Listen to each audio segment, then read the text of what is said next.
Hey everybody, I'm Chef Tom with atbbq.com, and this is brisket loaded twice baked potatoes. Today I want to give you guys a really great way to utilize leftovers. In this case it's brisket, but it could be pulled pork, it could be short ribs, heck it could be your Thanksgiving turkey.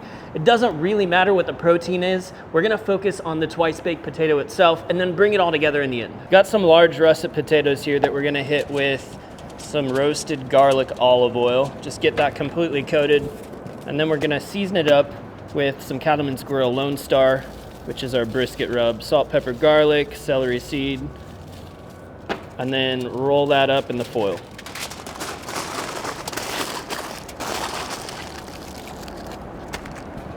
These are going onto the Yoder Smoker's YS640S pellet grill. It's running at 400 degrees. We want to just cook these until they're tender so we can scoop out the inside. If you're gonna be a nerd about it, it's around 200 degrees internal. An hour and a half in now, you can see that steam's coming out from where that probe was. Very little resistance in there, it's sitting right around 200 degrees. Let's get these off. Take that softened potato, we're gonna cut a slit right across the top and then just pinch it from the edges so we can open that up. And then we can scoop out all of that flesh on the inside. We're gonna throw it into a mixing bowl so we can combine it with a couple of other ingredients. I'll leave a little bit of a potato wall around the edges just so that that skin will hold its structure. Now just to kind of help this hold its form, I'm gonna fold it this way, and we'll just let it sit like that until we fill it again. For the potato filling, we're gonna need some cream. Actually, it's half and half, 1 cup, and a half cup of butter. I'm gonna go melt this, and then we'll incorporate it with the potatoes. So our liquid and our butter is hot now, which means it's ready to go into the warm potatoes. We're gonna add a couple teaspoons of our Jacobsen kosher salt. But before we add in that liquid, we're gonna start to break up these potatoes. Now once we've kind of got those big chunks gone, we'll start to slowly add in that hot liquid. We don't want to mix this too long or it's going to turn into glue.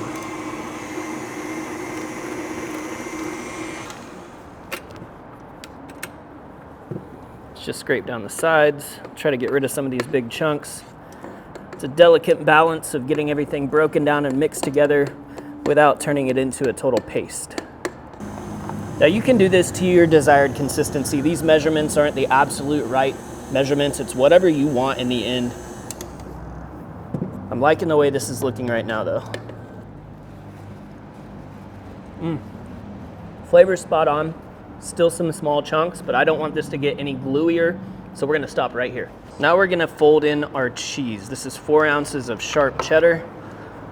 We'll just roll that right into the potato mixture. Now the easiest way to get this back into the potato skins is with a piping bag. But if you don't have a piping bag, you can always just use a Ziploc and cut off one corner.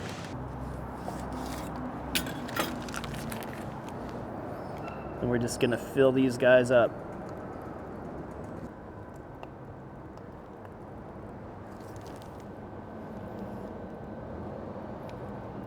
Got a little bit left over, we'll just squeeze it in somewhere else, including my mouth.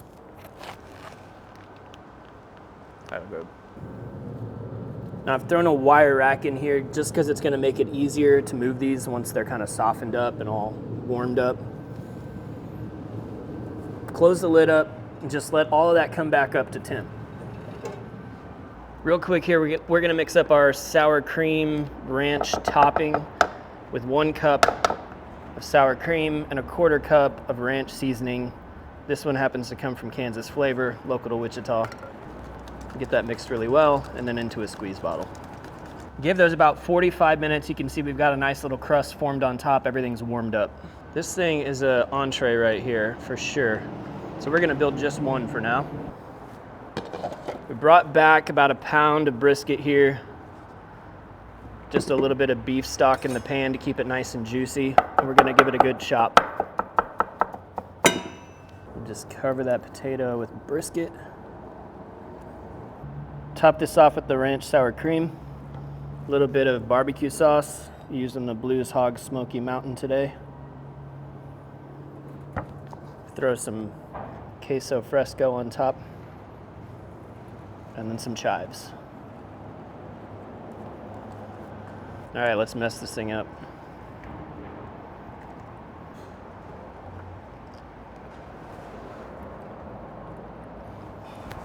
Oh, my creamy, smoky goodness.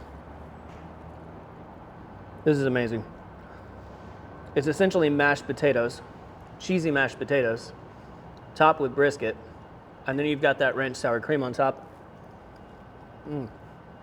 with the slightest hint of sweetness from the barbecue sauce. And for me, I won't go overboard with that. You do you. But I love where this is at right now. As far as the balance of textures and flavors, this is a great utilization of leftover barbecue. Thank you guys so much for watching. Be sure to check out atbbq.com for all the products featured in today's video. If you enjoy the recipe, hit that subscribe button. And if you have any questions or comments, or if there's anything you'd like to see me cook, let me know in the comment section down below, and let's be good to one another. For more recipes, tips, and techniques, head over to atbbq.com/thesauce. All things barbecue, where barbecue legends are made.